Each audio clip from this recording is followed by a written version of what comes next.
اور 300 آدمی، اتنے لوگ اس مندر میں آتے تھے کہ 300 آدمی باربر وہاں رہتے تھے شیو بنانے کے لیے، ٹنٹ کرنے کے لیے. اور سومناتھ کا مندر 5 منزلوں پر مشتمل تھا اور ارد گرد سمندر بھی ہے. مزید اس کے گرد خندقیں کھودی گئی اور ان خندقوں میں پانی بھر دیا گیا اور وہاں ہر وقت پہرے دار رہتے تاکہ کوئی آگے سے حملہ نہ کر سکے. اس میں کشتیاں چلتی رہتی اور لائٹ کا اندر انتظام نہیں تھا کہ وہاں بڑی بڑی کندیلیں لگا دی گئی، نہیں، وہاں اندر ہیرے جواہرات لٹکائے گئے تھے کہ جن کی اپنی چمک سے روشنی رہتی تھی. اللہ اکبر. 56 ستون تھے اس کے اندر ساگوان کی لکڑی سے جو بنے ہوئے تھے. 200 سیر گولڈ سونا استعمال کر کے 200 سیر سونا استعمال کر کے ایک چین بنائی گئی تھی اور وہ چین جو ہے وہ کھینچتے تھے، اس کے ساتھ آگے ٹل تھا جو بجتا تھا. اور اس مندر کے اندر میں نے ایک حساب لگایا، میری ریسرچ کے مطابق 6.5 ٹن سونا تھا پورے مندر کے اندر. سارا سونا جو ہے 6.5 ٹن محمود غزنوی جو ہے وہ یہاں سے سونا لے کر گیا. یعنی اس دور کے اندر 20 ملین دینار کا سونا اور چاندی اس مندر کے اندر. اتنا یہ عظیم اور امیر مندر ہے. اب کوشچن اٹھے گا کہ محمود غزنوی جو دعا کروانے آ رہا ہے یہ مندر کے لیے، یہ مندر اتنا امیر کیوں ہے؟ سب لوگ ادھر کیوں جاتے ہیں؟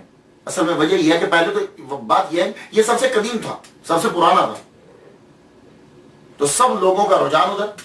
تو یہاں کے جو پروہت تھے، برہمن تھے، انہوں نے مشہور کر رکھا تھا پورے ہندوستان کے اندر کہ سنو، تم لوگ جب مر جاؤ گے تو تم سب کی روحیں اسی مندر میں آتی ہیں اور یہاں آ کر شیو جی کی پوجا کرتی ہیں. اب اگر تم چاہتے ہو کہ دوبارہ تمہاری روحیں جب زندہ ہوں تو تم دوبارہ جب جنم لو تو امیر کبیر بنو، تو یہاں زیادہ سے زیادہ جو ہے وہ ڈونیشن دیا کرو، زیادہ سے زیادہ دان دو. تو اب لوگ جو ہیں وہ امیر بننے کے لیے دوبارہ جب پیدا ہوں تو امیر ہوں تو پھر وہ چاندی دیتے، سونا دیتے. اور بڑے بڑے راجا جو تھے، مہاراجا اور راجا، وہ وہاں آ کر جواہرات دیتے اور لونڈیے تک جو ہے وہ اس مندر میں بھیجا کرتے تھے. اب آپ لوگ سمجھ گئے ہوگے سومناتھ کے مندر میں اتنا پیسہ کیوں تھا.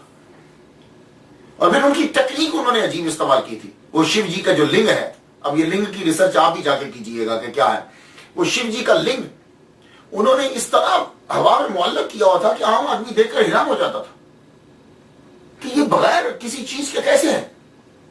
تو وہ زیادہ سے زیادہ اور دیتے تھے. اور اصل میں بات یہ تھی کہ ارد گرد انہوں نے مقناطیس لگایا ہوا تھا اور اس کے اندر لوہے کا استعمال تھا اور وہ چاروں طرف سے کشش برابر تھی تو وہ ہوا کے اندر یوں تھا.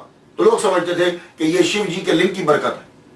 اور آج بھی آپ جا کے دیکھ لیجئے، اس لنگ کے اوپر بالکل ایک چاندی کی بنائی ہوئی یوں، اور اس میں دودھ ڈالتے ہیں، نیچے ہلکا سا سوراخ ہے، وہ ہر وقت اس کے اوپر دودھ جو ہے وہ گرتا رہتا ہے. اور یہ لوگ وہاں پھول ڈالتے ہیں، کھانا ڈالتے ہیں، ایک دفعہ ڈال کے پھر دوبارہ ڈالتے ہیں، پھر وہاں سے لے کے آگے جاتے ہیں اور یوں لگا کے چومتے بھی رہتے ہیں. وہ لنگ کی جا کے آپ ریسرچ کر لیجیے گا وہ لنگ اصل میں ہے کیا.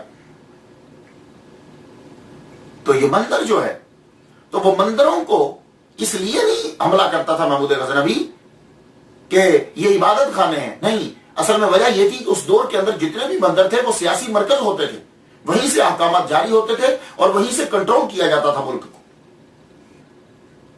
یہ خبر پورے ہندوستان میں پھیلا دی گئی کہ تمہارے جو مندر گرائے گئے ہیں وہ اس لیے کہ سومناتھ کا بھگوان جو ہے وہ تمہارے لیے تم سے ناراض تھا. ہم دیکھتے ہیں کہ کس طرح بڑھتا ہے محمود اس کی طرف. وہ اگر یہاں آئے گا تو بھسم ہو جائے گا.